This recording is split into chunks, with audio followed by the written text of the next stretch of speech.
Hi guys, welcome to Richard Cabile YouTube channel. In today's video, I will teach you how to block all calls on Realme 5 mobile phone. And okay guys, but before we start, kindly subscribe to my YouTube channel by pressing the subscribe button and the bell to notify you if I have new videos. Okay guys, let's start.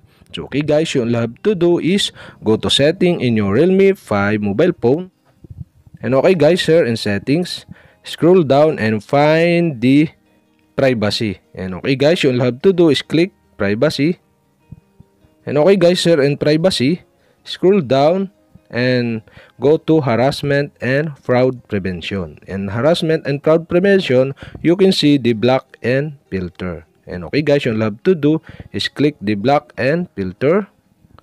And okay guys, here in block and filter, you can see on the top the block calls. And okay guys, you'll have to do is click the block calls. So okay guys, in block calls, you can set rules to block calls. And okay guys, you'll have to do is click this.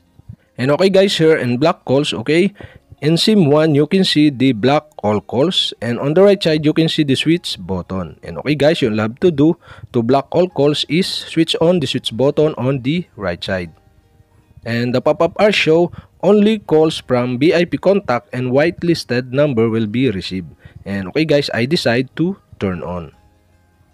And okay guys, that's it. We have successfully blocked all calls on your Realme 5 mobile phone. And okay guys, if you have a question, kindly comment below. And don't forget to hit the subscribe button and the bell to notify you if I have new videos. Okay guys, thank you for watching.